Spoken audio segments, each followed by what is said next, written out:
The 2-second advantage, how we succeed by anticipating the future, just enough. By Vivek Ranadive and Kevin Maney. Narrated by Dan John Miller. Copyright 2011 by Kevin Maney and Vivek Ranadive. This unabridged audiobook is published by arrangement with Crown Business, an imprint of the Crown Publishing Group, a division of Random House Incorporated, and was produced in the year 2011 by Tantor Media Incorporated, which holds the copyright thereto. Introduction.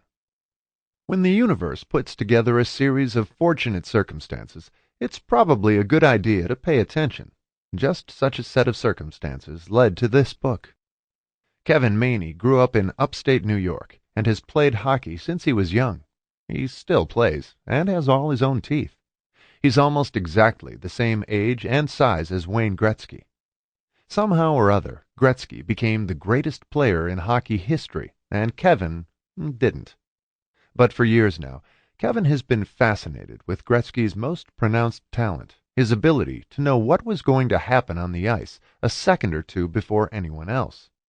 In the mid-2000s, Palm co-founder Jeff Hawkins introduced Kevin to theories about how the brain works as a predictive machine, which led Kevin to explore the source of Wayne Gretzky's success in hockey.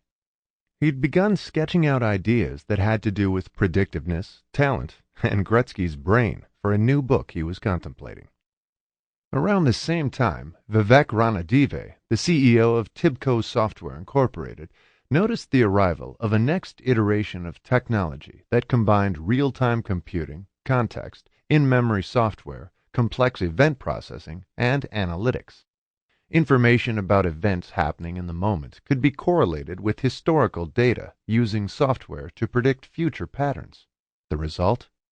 New capabilities that could anticipate what was about to take place and act with precision before that moment arrives.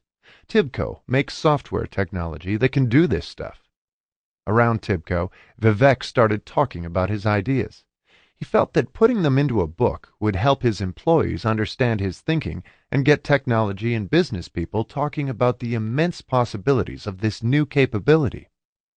Vivek and Kevin met in late 2009 in a Tibco conference room, where Vivek told Kevin what he was seeing in terms of advances in technology.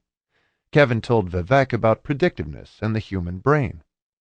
Vivek realized that Kevin's ideas about the abilities of Wayne Gretzky's brain sounded a lot like the systems he believed companies had to implement to be competitive in the 21st century. And Kevin was intrigued that computer scientists were on a path to help explain talents such as those possessed by Gretzky. They realized they had come across the right idea at the right time.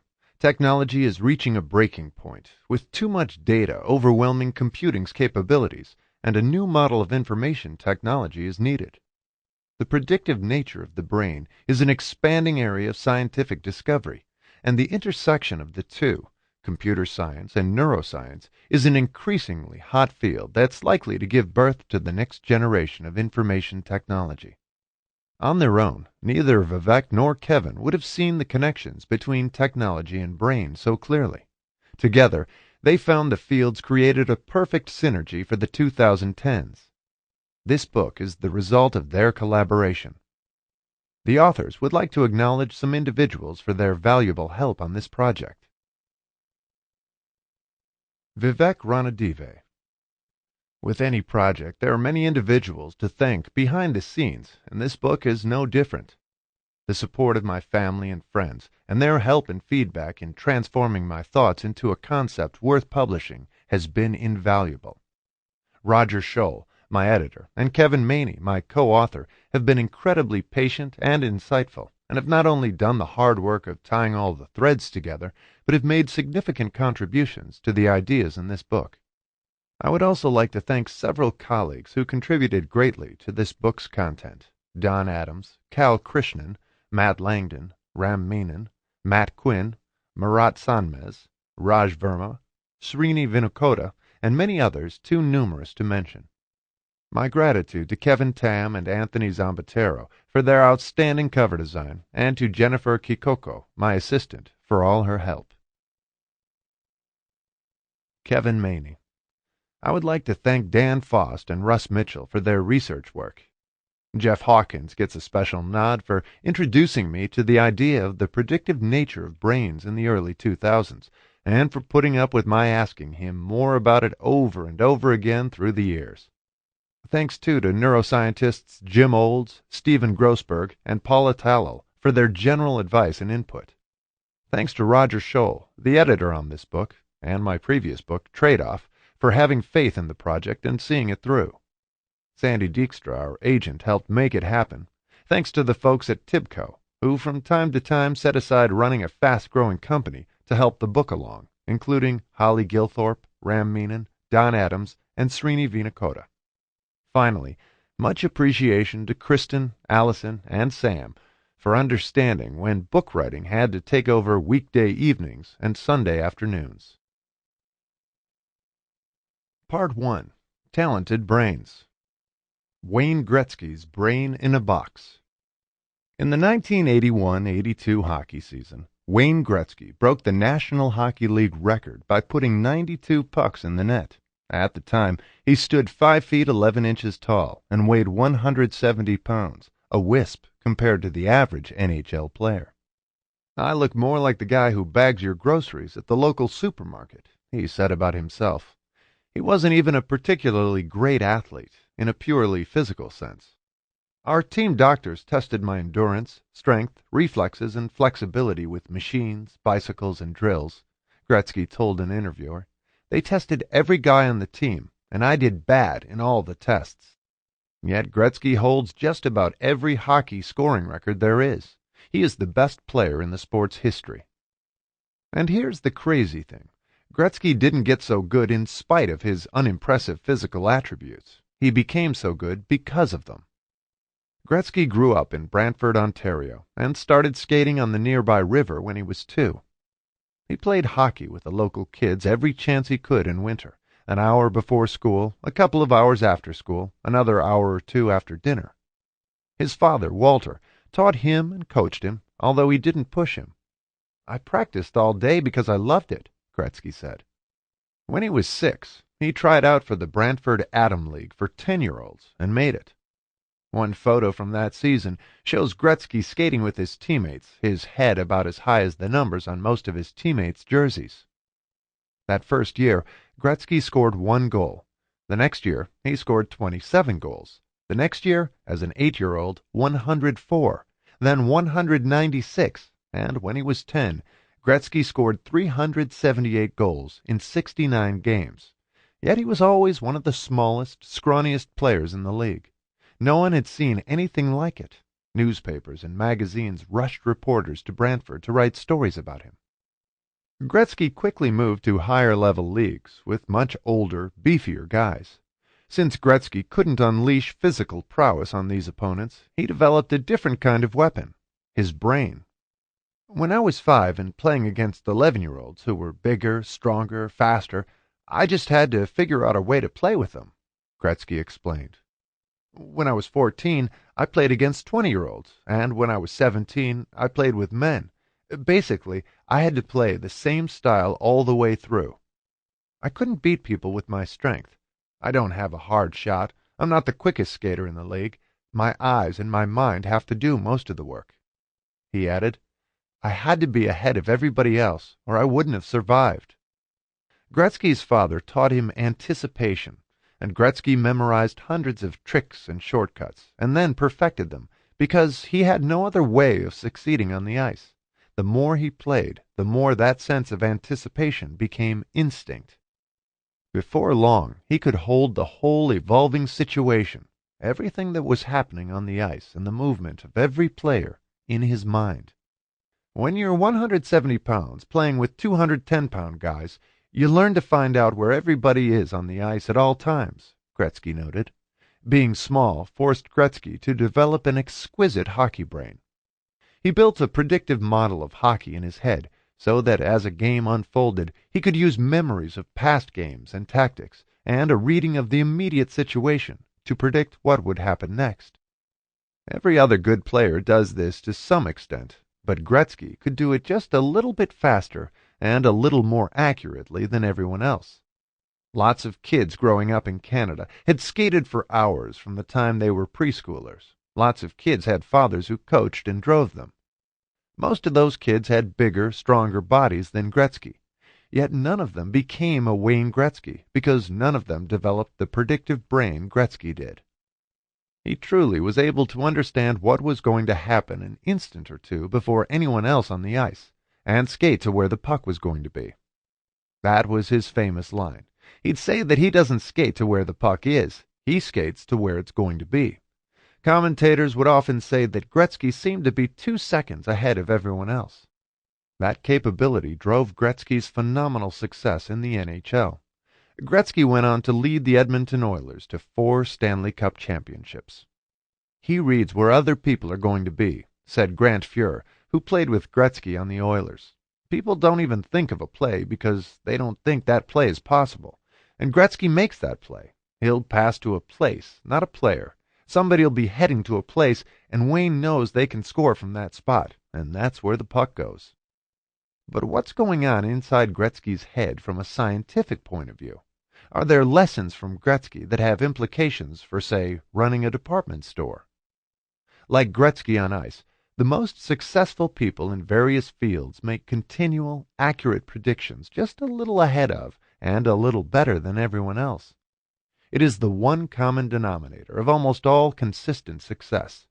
Talented people don't need to have a vision of the future 10 years out or even 10 days out. They need a highly probable prediction just far enough ahead to see an opening or opportunity an instant before the competition. That's true for athletes, artists, business people, or anyone in any field. Metaphorically, the prediction only needs to be 2 seconds out, though the actual time may be hundredths of a second or several minutes, depending on the situation. In other words, talented people have a 2-second advantage. In his 2005 bestseller, Blink, The Power of Thinking Without Thinking, author Malcolm Gladwell describes how judgments made in 2 seconds are often more accurate than those made after months of analysis. It's a system in which our brain reaches conclusions without immediately telling us that it's reaching conclusions, Gladwell writes. This concept maps to theories in neuroscience about intelligence that have solidified over the past 2 decades at research centers such as the Redwood Center for Theoretical Neuroscience at the University of California at Berkeley. In the work of neuroscientists such as Stephen Grossberg at Boston University and Paula Talal at Rutgers University. In experimental projects funded by the Defense Advanced Research Projects Agency, DARPA, and in a number of other research centers. First, these scientists have found the brain forms memories assembled from experiences. Those experiences get stored as patterns and assembled into quickly accessed chunks of information. The more experiences are repeated, the stronger and more complex the patterns become. When Gretzky, for instance, saw an opposing goalie move a certain way, the image fired up an instantaneous, complex pattern built out of everything Gretzky had experienced and stored in his memory. These capabilities don't hold true just for superstars in sports. In everyday existence, our senses constantly send information to our brains. The brain uses this stream of information to fire up stored patterns of memories, telling us, "This looks familiar. Here's what's probably going to happen next." The brain tests what it thought would happen against what actually happens and adjusts and makes new predictions. Brains can perform this sequence in milliseconds, constantly. When walking upstairs, your brain recognizes from previous patterns that the next stair will be as high as the previous stair, so it directs your foot to follow that prediction. That prediction is what allows you to walk up a set of stairs in the dark without thinking much about it. But if one stair is a little higher than the others, you may trip and have to start paying closer attention. The human brain is a predictive machine. Intelligence is prediction. This is a relatively new concept in neuroscience, coalescing into broad acceptance only in the 1990s and 2000s. While the connection between prediction and general intelligence is generally understood, an even newer and largely unexplored idea has emerged in neuroscience. Exceptional predictive capability is what drives talent. Up to now, Only a few empirical studies have focused on that link, but a number of scientists and psychologists have suggested theories about talent and predictiveness. Anecdotally, when talented people are asked about their abilities, they often describe a super predictive capability, as Gretzky has in the past. Most successful people are really good at making very accurate predictions, usually about some particular activity, just a little faster and better than everyone else. We see it all around us. The salesman who sells more than anybody else has developed a talent for anticipating people's reactions to his pitches, allowing him to steer the conversation before it gets off course. The teacher who seems to get the most out of her students with the least effort has developed predictive models in her head for how kids behave and respond to certain teaching methods. The great jazz saxophonist Joe Lovano talked to us about hearing notes before they're played. A man named Mystery, self-described as the world's greatest pickup artist, said he can anticipate how women are going to react in a bar. Tom Menino, the 7-term mayor of Boston, told us about the mental model of Boston he's built in his brain, allowing him to instantly anticipate how a proposed law or building will affect the city. There are 2 ways to acquire this kind of prediction-based talent. One is to inherit it. Some people have brains that are wired to do something better than the rest of us. Their neurons fire and connect faster and organize themselves more efficiently for a particular task. They can master a skill without much training, like the kid who gets straight A's without toiling over homework or wins piano competitions despite barely practicing. At the extreme end of inherited talent are savants, and such talent is rare and comes with difficulties. The other way to gain a more predictive brain is to develop one.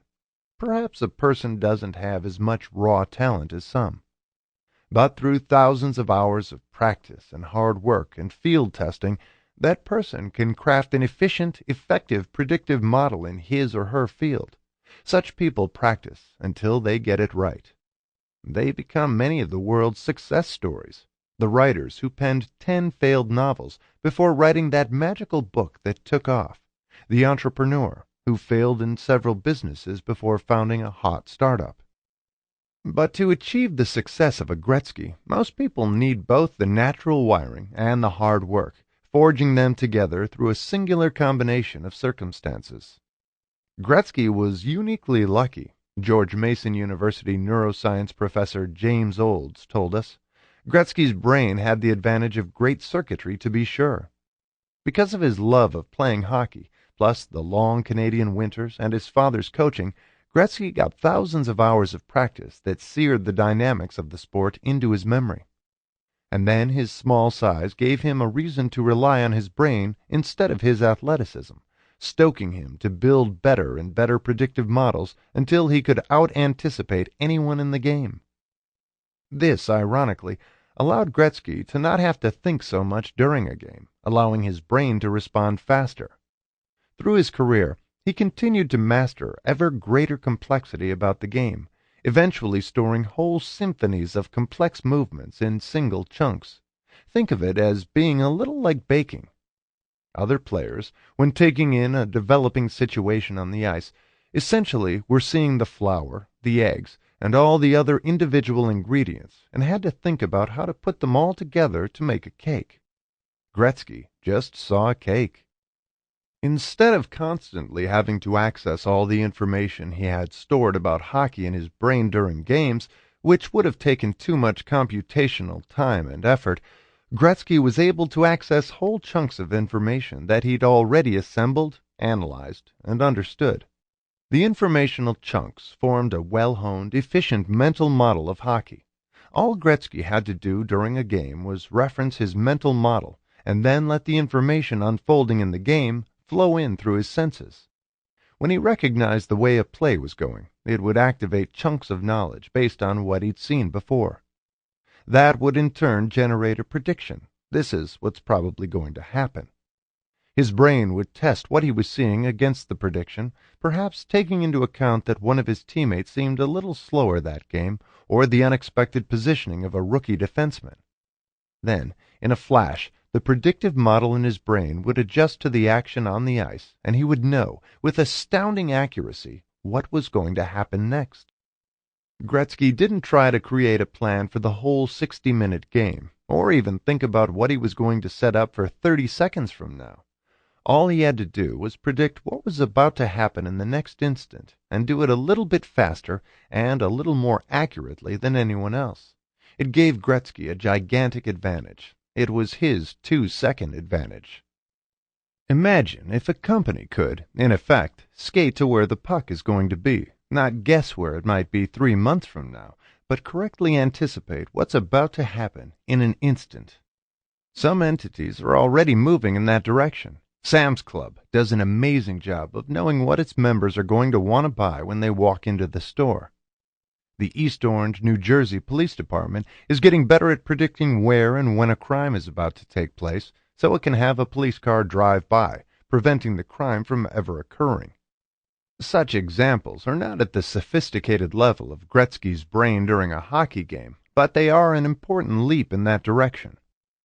Computer experts realize that the way the 2-second advantage worked in Gretzky's head holds the key to how it can work in technology and ultimately change how companies and other organizations operate. On March 28, 1955, Time magazine reported on a new generation of machinery called computers. The cover featured a drawing of IBM's Thomas Watson Jr. in front of a cartoonish robot over a headline that read, "Clink, Clank, Think." The story marveled at a computer built by IBM working inside a Monsanto office building. To IBM, it was the Model 702 electronic data processing machine, the story reported. To Monsanto and awed visitors, it was simply the giant brain. Technologists have long tried to build computers that can do brain-like things. They've worked on artificial intelligence and robots, and on making computers that can beat grandmasters at chess. But those projects have all had narrow success at best. The basic structure of computers works very differently from that of brains. Computers can do some things better than humans, like instantly calculate long equations or sort through millions of documents looking for a few key words. But they can't do some of the simplest things even a 3-year-old can do, like knowing that a line drawing of a cow and a real cow are both a cow. Computers definitely can't match the brain's higher-level processes, like putting disparate ideas together in a flash of inspiration. Building a computer that thinks like a person is a long way out, and perhaps a quixotic quest in the first place. And yet computer scientists are learning from human brain research and are building computer systems to operate in new ways borrowed from the human predictive model. These systems, in their own way, build memory chunks and generate behavior based on predictions. Sensors can feed information back to the computers to both build patterns and test predictions. Forward-thinking companies are starting to use these new systems to operate more like talented humans than bureaucratic organizations. These companies can use technology to sense what's happening in the market, constantly adjust, and act just a little bit ahead of time, a 2-second advantage. As it turns out, getting just a little bit of the right information just ahead of when it's needed is a lot more valuable than all the information in the world a month or a day later. Using a database to analyze piles of data after the fact would be like Wayne Gretzky scouring through all his hockey memories to analyze why he didn't score in the last game and make a plan for the next game. While that might be valuable, it's not enough anymore. Enterprises will want to anticipate like Gretzky, using an efficient mental model to get a little ahead of events and make instant judgments about what to do next. Companies will be able to anticipate customers' needs. Stores will no longer carry too much or too little of a product. Law enforcement will be able to stop criminal acts before they happen. A number of trends are coming together to facilitate 2-second advantage technology. For 50 years, we've lived in a world of database technology. Corporations and government agencies collect information from individual interactions, forms filled out, reservations made, transactions at ATMs, on the web, through credit card purchases, and recorded events, baseball scores, hurricane readings from the Gulf of Mexico, airline departures from LAX. The data gets fed into a structured database, which can mix, match, and analyze it to make discoveries about things that happened. A database might tell a retailer that it sells 50% more Pampers in August, suggesting the store should stock up that month. Or a database could tell an airline that when it lowers prices by $20 on a particular route, it steals a chunk of market share from its competitors. A census is a monstrous database that can identify patterns in a nation's population every 10 years. Databases can help an executive make informed decisions about what to do next based on past outcomes, and that's valuable. And databases have gotten increasingly real time. A couple of decades ago, an executive had to put in a request for information from a database and wait a day or a week to get the results. In 2011, databases can update information on the fly and instantly answer a query from an executive with a flood of information about what happened earlier that day. Database technology is critical to the operation of nearly every enterprise of any size everywhere on the planet. Yet databases have major handicaps in today's world. They're inherently focused on the past. They analyze what's already happened, not predict what's about to happen. And databases are about to get overwhelmed by crushing waves of data from a constantly expanding number of sources. Database technology won't be able to keep up. In 2010, more than 1,200 exabytes of digital information was created. A single exabyte is equal to about 1 trillion books. Every 2 years, the volume of data created quadruples. About 70% of it is created by individuals, including profile information on social networks, videos on YouTube, tweets on Twitter, music preferences on Pandora, and location check-ins on Foursquare. The rest is coming from an ever-expanding universe of sensors. These include chips placed on buoys to keep tabs on a bay's water, RFID tags on luggage that tell an airline every time a bag is loaded or unloaded, and the billions of cell phones in the world, each of which constantly tells the cell company where people are and how they move around. At the same time, storage technology is improving so fast it will be possible to gather and store all of this data that comes roaring in. While more data can certainly be valuable, too much can get overwhelming. If database technology has to sort through all the data to answer every query, it will get bogged down. Answers will come too slowly. Just as Gretzky can't search every memory during a game, a business can't search all its data each time it needs an answer. Rapidly escalating stores of data might be less of a problem if computer processing power could increase fast enough to keep up, but that's not likely. Since the 1970s, processing power has improved at a pace described by Moore's law. Roughly twice as many transistors can be packed onto a microprocessor every 18 months. From the 1980s to the late 2000s, computer systems got hundreds of times faster, but the individual transistors have now gotten so small, less than a dozen atoms across, that they can't get much smaller. The kind of technology that currently runs almost all computers can only get 2 or 3 times faster. To handle the oncoming data onslaught, technologists are pursuing alternative kinds of computing.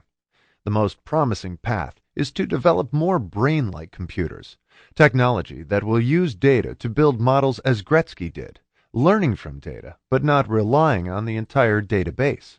The technology will be able to read real-time events and predict what will happen next. That kind of speed and agility in technology is increasingly critical. In business, government, and everyday life, time to react is dropping. Competition is driving the world to work at an ever faster pace. No one can afford to react too late based on information that's too old. The new competitive advantage will be an ability to anticipate events based on information about what's happening right now. Before the Internet, we were in an era we call Enterprise 1.0. In a bank, for instance, customers would come in all day long, no ATMs, and tellers would pile up pieces of paper tallying transactions. At the end of the day, The branch manager would account for everything, then send the information to headquarters, where information from all the branches would be assembled and calculated. Getting a report on the state of affairs. Sample complete. Ready to continue?